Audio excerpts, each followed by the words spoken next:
Most people think dangerous people are easy to spot. They're loud, aggressive, intimidating. The kind of people you'd avoid the moment they walk into a room. But what if that's completely wrong? What if the most dangerous person you'll ever meet never raises their voice? They smile. They listen. They make you feel understood. People trust them, respect them, sometimes even admire them. Because the people who control others the best don't rely on fear. They rely on psychology. And by the time you realize you're being manipulated, they've already earned your trust. So here's the real question. What if you've already met someone like that and never even noticed? Most people believe manipulators are easy to spot. They're obvious, pushy, controlling, the kind of person who makes everyone uncomfortable. And sometimes that's true. But those aren't the dangerous ones. Those are the people who haven't learned how to hide it. The people who are truly good at manipulation rarely look manipulative at all. They're charismatic, calm under pressure, easy to talk to, confident without seeming arrogant. The kind of person everyone says, "I've always had a good feeling about them." They know exactly what to say, exactly when to listen, exactly how to make you feel seen. Not because they genuinely understand you, but because they understand people. That's the difference. The strongest influence doesn't come from fear. It comes from trust. Because once someone earns your trust, you stop questioning their intentions. You fill in the blanks for them. You give them the benefit of the doubt. And that's when influence becomes almost invisible. The truth is, the most effective manipulators don't force people to do anything. They make people believe it was their own idea. And once you realize that's possible, you start seeing people very differently. So if it's not intelligence, and it's not violence, then what makes some people so incredibly influential? The answer isn't a single personality. It's a pattern. For decades, psychologists noticed something surprising. The people who were exceptionally good at influencing others often shared the same psychological mechanisms. Not the same background. Not the same goals. Not even the same personality. But the same underlying patterns. 3 different ways of thinking. 3 different ways of seeing people. 3 different ways of gaining influence. Without anyone realizing it's happening. On their own, these traits don't tell you who someone is. But together, they reveal how influence can become manipulation. Psychologists call this pattern the Dark Triad. 3 psychological mechanisms. Narcissism. Machiavellianism. Psychopathy. They don't all look the same. They don't all behave the same. But each one reveals a different way people can use psychology to shape the decisions of everyone around them. And once you understand them, you'll start noticing things that were always there, hidden in plain sight. Why do some people constantly need admiration? No matter how much praise they receive, it never seems to be enough. Why do they always become the victim, even when they're the ones who caused the problem? Why does the smallest criticism feel like a personal attack? Watch closely. They rarely admit they're wrong. They change the story, shift the blame, or find a reason why someone else is responsible. Not because they can't see the truth, but because protecting their image matters more than facing it. Their reputation becomes something they have to defend at all costs. Every compliment feels like proof. Every disagreement feels like a threat. Every success has to be seen. Every failure has to be explained away. Over time, conversations stop being about understanding. They become about winning. Relationships stop being about connection. They become about validation. It's easy to mistake this for confidence. Sometimes, it even looks like leadership. But confidence doesn't need constant applause. It doesn't collapse when someone says, "You're wrong." That's the difference. Psychology calls this pattern narcissism.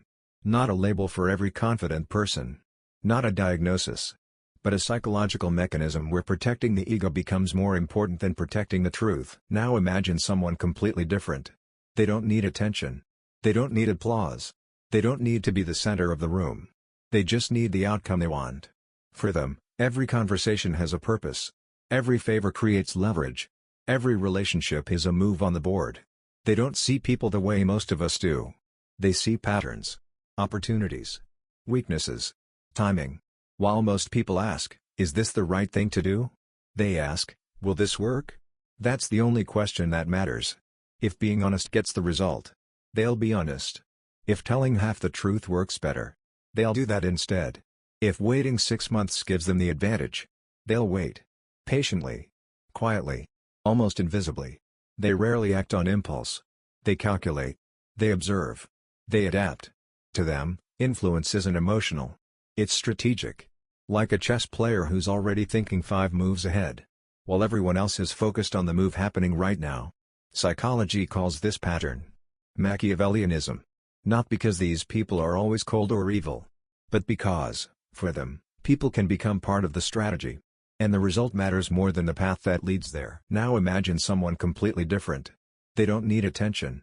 They don't need applause. They don't need to be the center of the room. They just need the outcome they want. For them, every conversation has a purpose. Every favor creates leverage. Every relationship is a move on the board. They don't see people the way most of us do. They see patterns, opportunities, weaknesses, timing. While most people ask, is this the right thing to do?